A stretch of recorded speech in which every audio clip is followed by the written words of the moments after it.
வள்ளலாருக்கெல்லாம் அப்படியே மனசு பதறது. நந்தனாரெல்லாம் நெற்கதிரை கட்டிண்டு கதறார், என்னப்ப நல்லவா பொன்னப்ப நல்லவான்றார். ஏண்டானா அது நிஜமாவே அந்த ஒரு உயர்ந்த ஒரு மனோபாவம். அந்த மாதிரி துக்காராமுடைய ஹிருதயத்துக்கு வசப்பட்டு தானிய கதிர்கள் நிறைஞ்சிருக்கு. இவன் பார்த்தா ஐயோ பொய் இப்படி மாட்டின்ட்டோமே. உடனே அவன் பார்த்தா சரி சரி கவலைப்படாதீங்க, எல்லாத்தையும் நான் அறுவடை பண்ணுறேன் அப்படின்னா. உடனே எல்லாரும் சொன்னான், நீ சொன்னது 2 மடங்கு அளவு சொன்ன, இங்கே பார்த்தா 20 மடங்கு அளவு இருக்கு, அதெல்லாம் ஒத்துக்க முடியாது. எல்லாரும் சொன்னா துக்காராமுடைய பக்திக்கு வசப்பட்டு விட்டலன் இந்த லீலையை பண்ணியிருக்காங்க. சில பேர்லாம் ஒத்துக்க, அதெல்லாம் கிடையாது, விவசாயியுடைய நல்ல மனசுக்கு தான் இப்படி பண்ணியிருக்கான்னா. இப்படி அவாவா ஒவ்வொன்று சொன்னான். சில பேர் சொன்னா அந்த வாயில்லாத ஜீவன்களை அவர் பண்ணார் இல்லையா, அந்த புண்ணியம் தான். ஆனால் யாருக்கும் இதை ஒத்துக்கொள்ள முடியல. ஐயோ எல்லாரும் பார்த்தா துக்காராம் நாளைக்கு எங்கள் வயலுக்கு வாங்குறேன்னு கூப்பிட ஆரம்பிச்சுட்டா. இது உலகம் அப்படிதானே. இந்த மகாத்மாக்கள் ஏதாவது நல்லது பண்ணி அது ஒரு பெரிய ஒரு மிராக்கள் அதிசயம் நடந்தா உடனே தனக்கும் அது நடக்கணும்னு எதிர்பார்ப்பா. துக்காராம் இப்படி பார்த்தார், பாண்டரங்கா அப்போ அத்தனை பறவைகளாக வந்தது நீதானான்றார். பறவைகளாக வந்தது பாண்டரங்கன் இல்லை, ஆனால் இவருடைய மனோபாவம் அத்தனையும் பாண்டரங்கனுக்கு போய் சமர்ப்பணம் ஆயிடுச்சு. மனசு தானே காரணம். அவ்வளவு அழகா. ஏன்னா திரௌபதி கொடுத்த இத்தினூண்டு ஒரு கீரையும் ஒரு பருக்கையும் சாப்பிட்டுட்டு சமஸ்த ஜீவராசிகள் வயிறு ரொம்பணும்னு கிருஷ்ணன் சொன்ன உடனே துர்வாசர் அவர் கூட வந்த 30,000 சிஷ்யர்களுக்கு வயிறு ரொம்பி போயிடுது இல்லையா. பகவானுக்கு அப்பேற்பட்ட ஒரு பலம் உண்டு. புரடாசி சனிக்கிழமை எத்தனை பேர் வைகுண்டபதி கோவில் வந்து நிற்கிறோம், அத்தனை பேருக்கு பெருமாள் அள்ளி அள்ளி அள்ளி பிரசாதத்தை கொடுத்துட்டே இருக்கார் இல்லையா.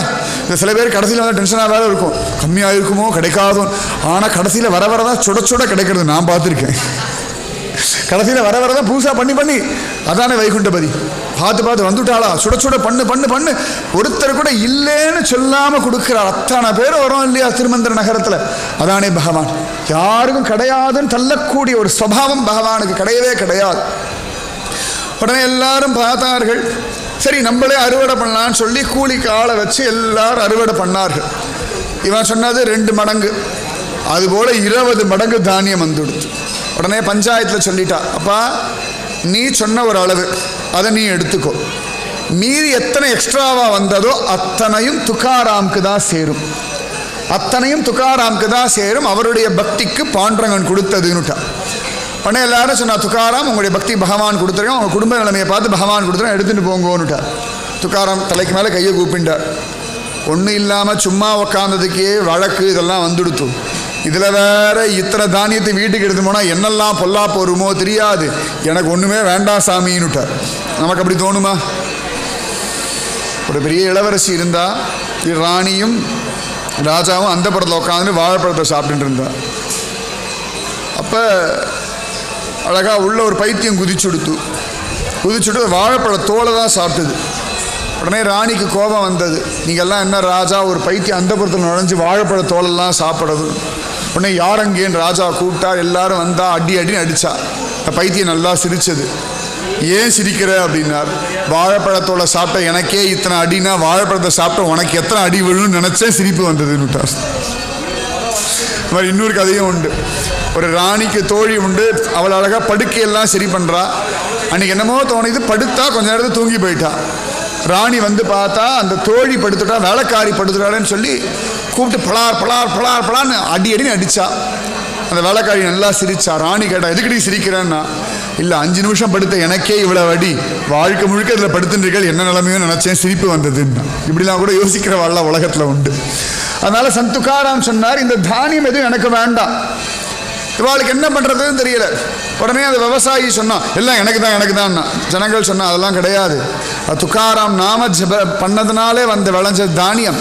அப்போ ஊரில் ஏதான ஒரு பொது காரியம் நல்ல காரியத்துக்கு தான் அந்த தானியத்தை உபயோகப்படுத்தணும்னு சொல்லி அந்த ஊர்லேயே மகதாஜி பந்த் அப்படின்னு ஒரு நல்லவர் இருந்தார். அவர் வீட்டில் எல்லா தானியத்தையும் வச்சா. ஏதான ஒரு ஊரில் விசேஷம் பொதுவான காரியம் நடந்தால் அப்போ ஒரு அன்னதானம் அந்த மாதிரி எதுக்கானது உபயோகப்படுத்திக்கலாம். அப்படியே பஞ்சம் வந்தால் ஏதோ நல்ல காரியத்தை உபயோகப்படுத்தலான்னு அழகான கோடோனில் வைக்கிற மாதிரி வச்சுட்டா.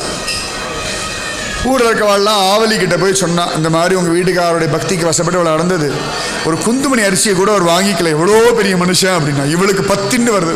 பாவி மனுஷா, பெரிய மனுஷனா, எங்கள் அவனுக்கு சாப்பாட்டுக்கு வழி இல்லாமல் வீடு விடா போய் நான் கெஞ்சின்னு இருக்கேன், இவர் என்னடா தெய்வம் கொடுத்தாலும் இந்த மனுஷன் கெடுக்கிறாரு அப்படின்னு புலம்பின்ட்டு இருந்தான். இப்படி எல்லாம் ஆச்சு. அவனுக்கு வேண்டியது எடுத்துட்டாச்சு. அப்போ துக்காராம் பார்த்தார், அவருடைய மூதாதையர் கட்டின கோவில் இருக்கு இல்லையா, அந்த பாண்டரங்கனுடைய கோவில் ரொம்ப பாழடைஞ்சு இருந்தது. துக்காராமுக்கு மனசு கேட்கல, பாண்டரங்கனுடைய கோவில் இப்படி இருக்கக்கூடாது, இதுக்கு ஏதானும் பண்ணணுமே அப்படின்னு தீர்மானம் பண்ணி ராத்திரி எல்லாம் எங்கெல்லாம் அந்த உடஞ்சி விழுந்திருக்கோ காரை பேர்ந்திருக்கோ அங்கெல்லாம் எடுத்து செங்கலை வச்சு இவராக ரிப்பேர் பண்ணிட்டு இருக்கார். கோவிலை ஒரு ஆள் எத்தனை வருஷம் ரிப்பேர் பண்ண வேண்டியிருக்கு, யோசனை பண்ணி பாருங்க. பாண்டுரங்கன் பார்த்தான், என்ன பண்ணுறதுன்னு தெரியல. துக்காராமுக்கு என்னுடைய கோவில் புதுசாகணும்னு ஆசையாக இருக்குது. அவர் வீடு கஷ்டத்தில் இருக்குது, அவர் வீட்டில் உடுத்திக்கிற நல்ல துணி இல்லை, ஆனால் அது பெருசாக தெரியலையா. பாண்டுரங்கனுடைய கோவில் பாழடைஞ்சு இருக்கிறது பார்க்க முடியல, அதானே மனசு. வாவு சிதம்பரனார், பாரதியார், சுப்பிரமணிய சிவா, நேதாஜி சுபாஷ் சந்திரபோஸ், இவாளுக்கெல்லாம் தன் குடும்பத்தை பற்றி கவலையாக இருந்தது. நம்மெல்லாம் நன்னா இருக்கணும், எதிர்கால சந்ததி நம்ம இன்னைக்கு சுதந்திரமாக இருக்கணும்னு. வாவுசியில் அவ்வளோ பெரிய கோடீஸ்வரன், கடைசியில் என்ன பாடுபட்டார் நமக்கு நன்னா தெரியும்.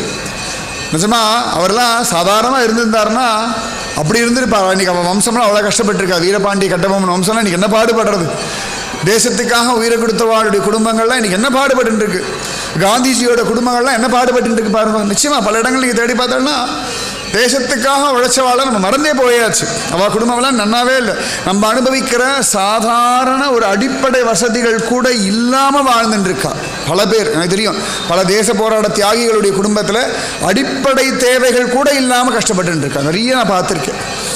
இது உலகத்தினுடைய சுபாவம், பெரியவாளுடைய சுபாவம். இது அழகா துக்காரம் எல்லாம் பண்ணார். உடனே பகவான் பார்த்தான், சொப்பனத்தில் போய் அந்த மகதாஜி பந்துக்கு போய் சொன்னான், இந்த மாதிரி அநியாயம் பண்ணுறதுல இந்த இவ்வளோ தானியம் இருக்குது, இந்த தானியத்தெல்லாம் விற்று என்ன பணம் கிடைக்கிறதோ இல்லாட்டி அதை கூலியாக கொடுத்து என் கோவிலை ரிப்பேர் பண்ணுங்கோன்னுட்டான்.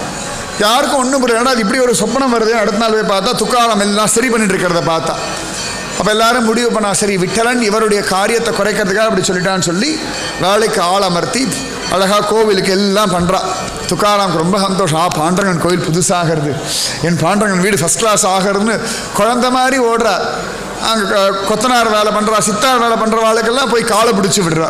கால் வலிக்கிறதா, கை வலிக்கிறதா, அவெல்லாம் எதுக்கு என் கை காலெலாம் பிடிக்கல, நாங்களாம் கூலிக்கு தானே வேலை பண்ணுறோம். இல்லை இல்லை, பாண்டரங்கன் கோவிலில் வேலை பண்ணுறேன், அது சாதாரண பாக்கியமாக என்ன ஒரு மனசு இருக்கும் பார்த்துக்கோங்க. அந்த மாதிரிலாம் பண்ணுறார். கடன்னு கோவில் புனருத்தாரணமாகி ஃபஸ்ட் கிளாஸாக அப்படி நிற்கிறது ஜோரா. எல்லாம் ரெடி ஆயாச்சு. இப்போ கும்பாபிஷேகம் பண்ணணும், அன்னதானம் பண்ணணும். அதுக்கு தானியம் இல்லை, எல்லாம் தீந்தாச்சு. இப்போ வச்சிருந்தா எல்லாம் தீந்து போயிடுச்சு. என்ன பண்ணுறதுன்னு ஒன்றுமே புரியல. துக்காராம் நடறார், பாண்டரங்க அவ்வளோ பண்ணிட்டாய், இந்த கும்பாபிஷேகத்தை நடத்தப்படாதா, இது ஏண்டா கெடுக்கிறேன்னு அழுதார். உடனே பார்த்தான் பாண்டரங்கன், அவனுக்கு இது பெருசாக ஒன்றும் இல்லை, ஆனால் பக்தனுக்காக நடத்தணுன்றதுனால திரும்பி ராத்திரி மகதாஜி பந்த் இந்த பஞ்சாயத்து தலைவர்கள் சொப்பனத்துலலாம் பாண்டரங்கன் கோபமாக வந்து காட்சி கொடுத்துட்டான். அவளுக்கு பாக்கியம் பாருங்கோ, பாண்டரங்கன் இவாளை தேடிட்டு வந்து காட்சி கொடுத்துட்டான். காட்சி கொடுத்து சொன்னான், நீங்கள் சொன்ன தீர்ப்பே நியாயம் இல்லை அப்படின்னு.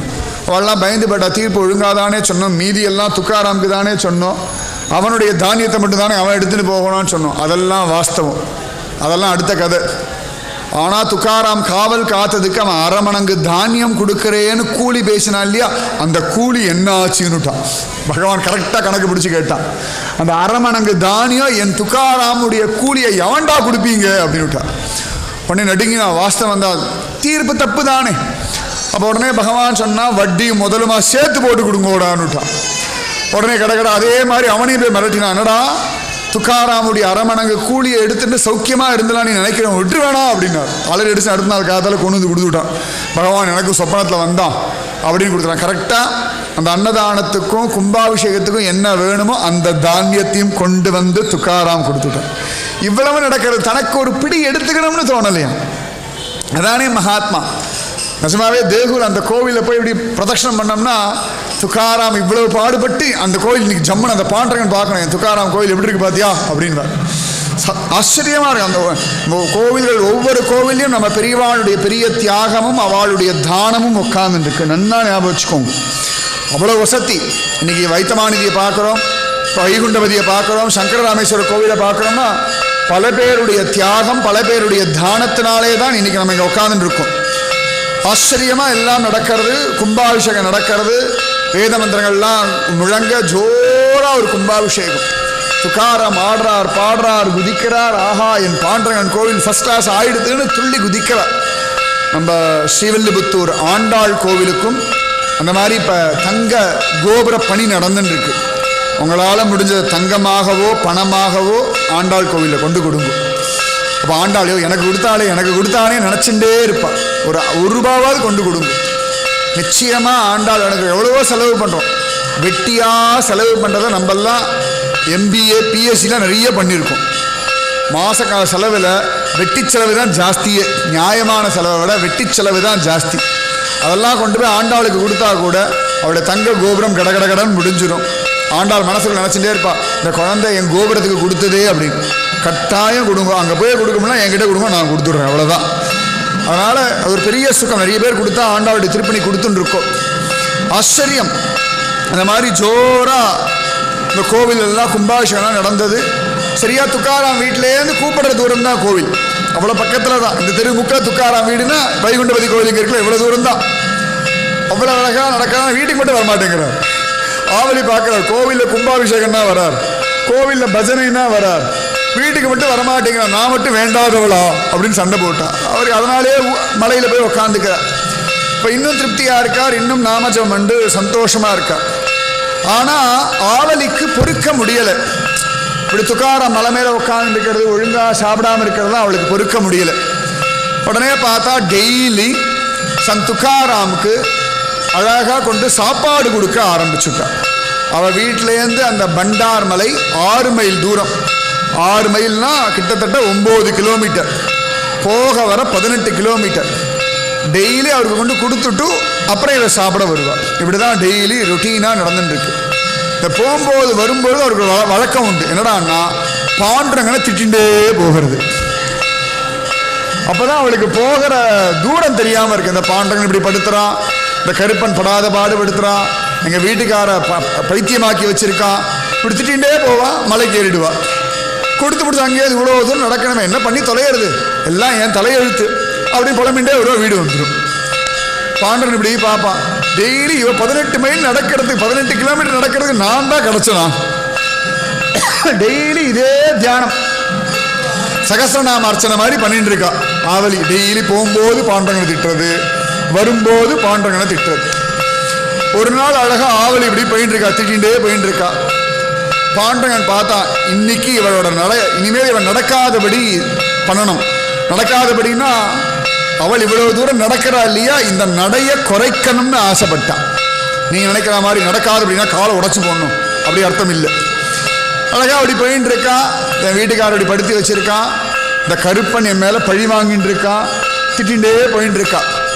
போகிற வழியில் ஒரு பெரிய முள் இருந்தது, வேலிக்காத்தா முள். காலை வச்சா சல்லுன்னு ஏறித்து. நிஜமா இந்த காலத்து குழந்தைகளுக்கெல்லாம் இந்த காலில் முள்ளு தைக்கும்னா என்னன்னு தெரியுமான்னு கூட எனக்கு தெரியல. அதெல்லாம் முள்ளு செடியும் இல்லை, செடியே இல்லை. அதெல்லாம் முள்ளெல்லாம் குத்தணும், அப்போதான் வலி தெரியும்.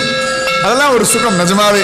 அந்த முள்ளு குத்திதா இல்லையான்னு அந்த பின்னை வச்சு நோண்டி 10 பேரோட காலை கொடுத்து எல்லாரும் சதையை வச்சு கடைசியில் ஒன்றும் இல்லைன்னு சொல்ல, அது குத்தினாலே நமக்கு ஒரு வலி வலிக்கும். 4 நாள் நொண்டி நொண்டி நிஜமாவே அதெல்லாம் ஒரு சுகம்தான். அதெல்லாம் ஒரு ஆனந்தமான காலம். இல்லாட்டி ஒரு மாவு கட்டை போட்டு காலில் கட்டி விட்டு அது வெளில வருதான்னு பார்த்து, நிஜமாவே இந்த காலத்து குழந்தைகள் இதெல்லாம் இழந்து விடுத்தேன்னு பார்க்கும்போது தான் கஷ்டமாக இருக்குது. இதெல்லாம் ஒரு சுகம் தானே. இந்த காலில் முள்ளு குத்திட்டு ஸ்கூலுக்கு லீவு போட்டு நடக்கவே முடியலன்னு உட்காந்துட்டு வீட்டில் வேலை பண்ணாமல் எல்லாம் வந்துடுற சாப்பாடு ஒரு நூண்டு ஒரு முள்ளுக்கு.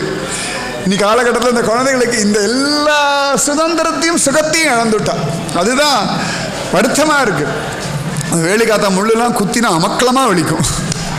சல்லுன்னு ஏறிடுத்து ஆணு கத்தரா.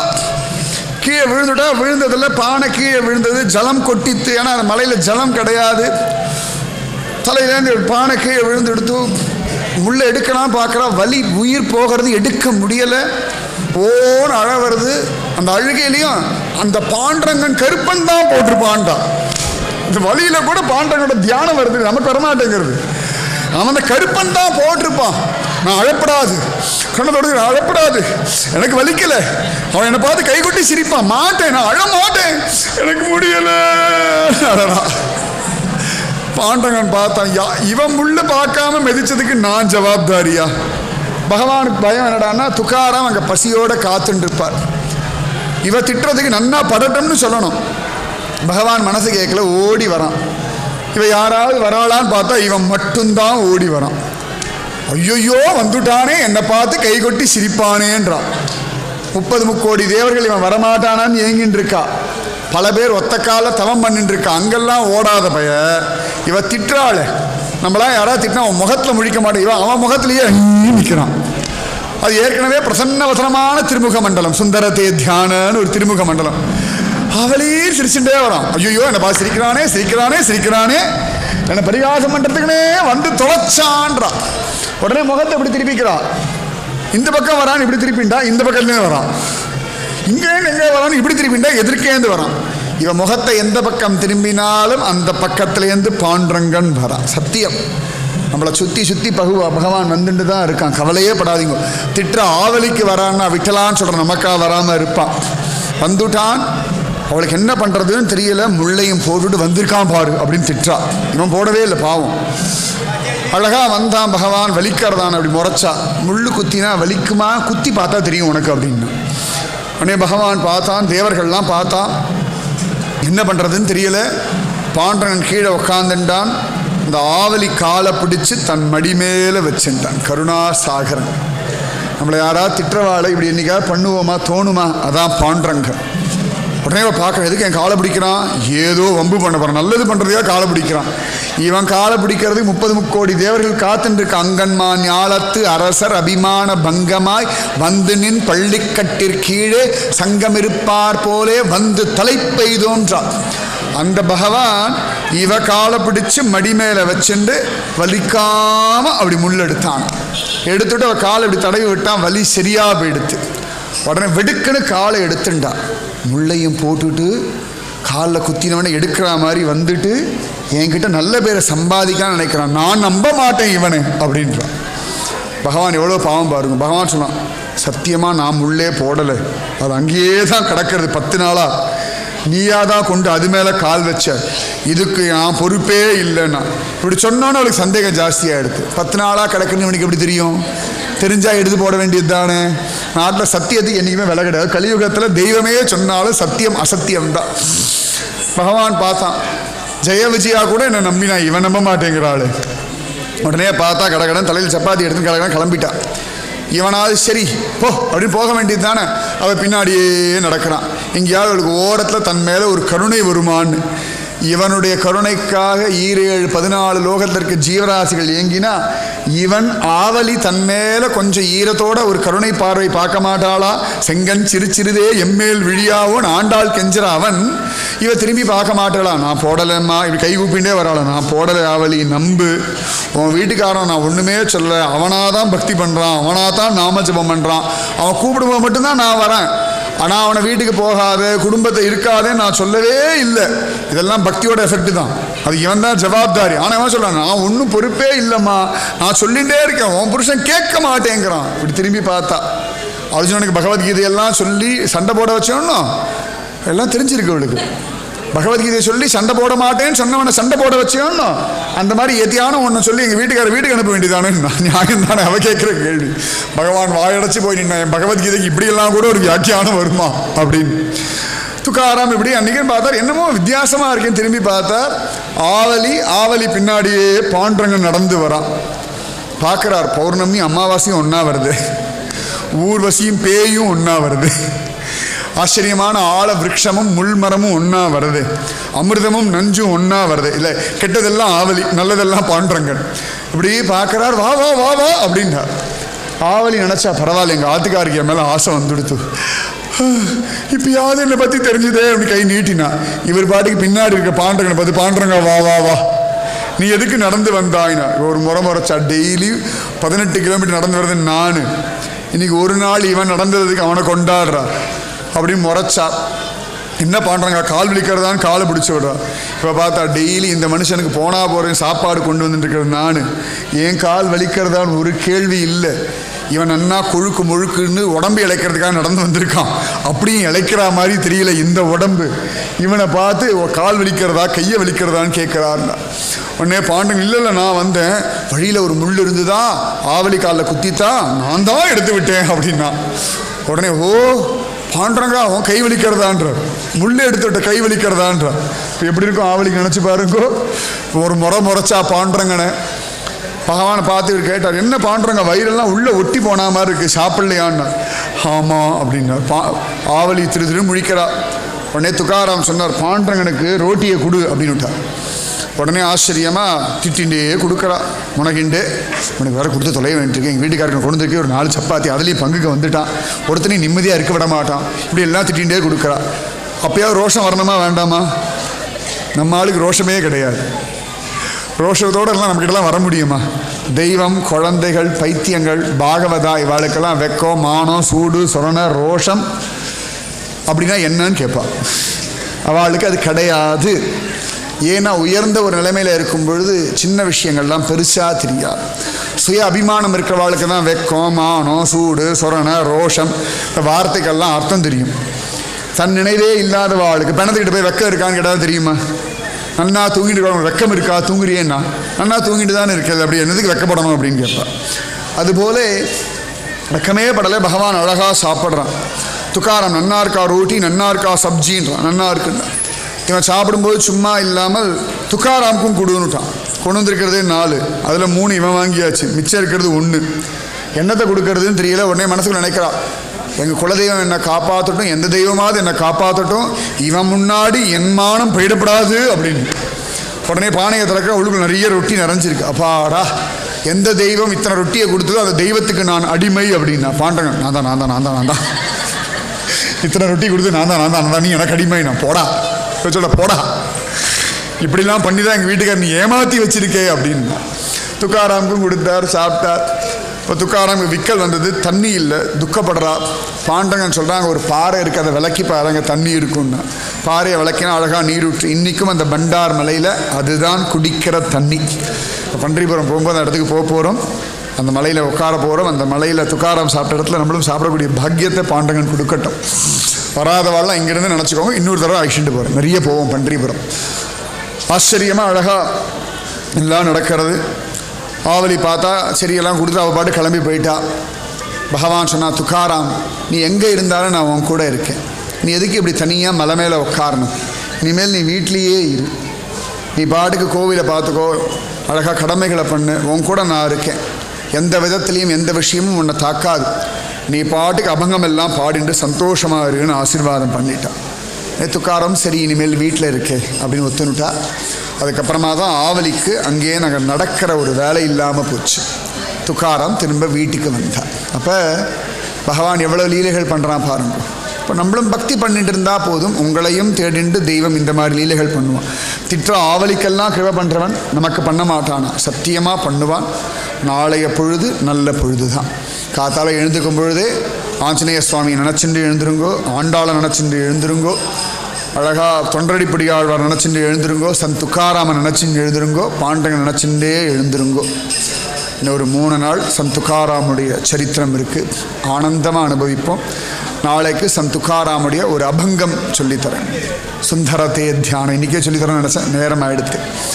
பாண்டவனுடைய அழகை வர்ணிக்கக்கூடிய சின்ன ஒரு மராட்டி அபங்கம், பெருசாக தெரிஞ்சுக்கணும். இது ரொம்ப அழகான சுந்தரத்தே தியான உபே விட்டேவாரின்னு, அப்படியே சுந்தரத்தே தியான அப்படின்னு மனசு மயங்கும்படியான ஒரு அபங்கம். அது உங்களுக்கு சொல்லித்தரேன், கட்டாயம் எல்லாரும் கற்றுப்போம். கொஞ்சம் மராட்டி வார்த்தைகள் ஒரு மாதிரி இருக்கும், ஆனால் வரும், வராமல் ஒன்றும் கிடையாது. கற்றுப்போம். சந்த் துக்காராம் சரித்திரத்தை நாளைக்கு அனுபவிப்போம். ராத்திரி இதெல்லாம் நினச்சிட்டு அப்படியே படுத்துக்கோங்கோ. பாண்டரங்கா எனக்கும் காட்சி கொடுன்னு கதருங்கோ. சத்தியமாக பாண்டரங்கன் கருணாசாகரன் கிருபை பண்ணுவான். ராதே கிருஷ்ணா ராதே கிருஷ்ணா கிருஷ்ணா ராதே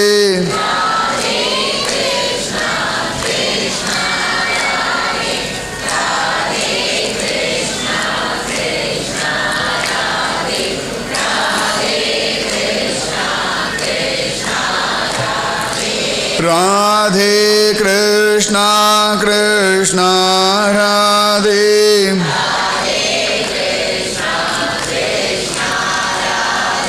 ராதே கிருஷ்ணா கிருஷ்ணா ராதே ராதே கிருஷ்ணா கிருஷ்ணா ராதே.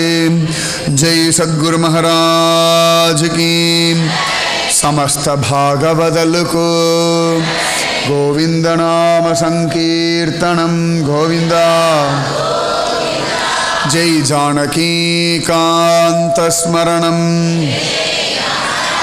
गोपिका जीवनस्मरणं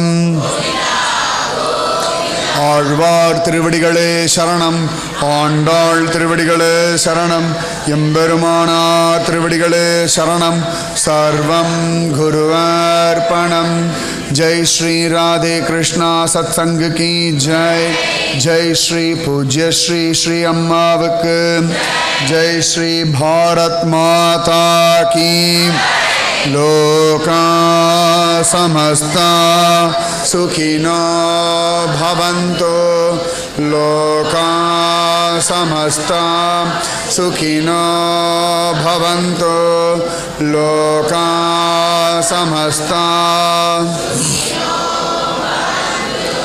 ओम शांति शांति शांति जय श्री इंदु माता की जय श्री ताम्रभरणी माता की सर्वत्र रामानुजनाम संकीर्तनम् जय बोलो श्रीदेवी भूदेवी समेत श्री वैकुंठपति स्वामी की जय बोलो श्री शंकर बागम पिरियाल समेत श्री शंकर रामेश्वर मूर्ति की तिरुचंदूर செந்தில் ஆண்டவருக்கு ஜெய் வெற்றிவேல் முருகனுக்கு जय बोलो वीर धीर सूर भालांजनेय स्वामी की कुंडलीकवरधा जय बोलो संत तुकाराम महाराज की रामकृष्ण हरि நாளைக்கு ஆஞ்சநேயரோட பிறந்த நாள் அதனால் அவருக்கு ஏதான கிஃப்ட் கொடுங்க ராத்திரி முழுக்க யோசித்து ஏதான ஒரு கிஃப்ட்டு உங்களுக்கு தோன்றதை மானசீகமாக கொடுங்க அது ஒரு சந்தோஷம் என்னெல்லாம் கொடுக்குறேன்னு அப்புறமா எனக்கு சொல்லுங்கள் ராதே கிருஷ்ணன்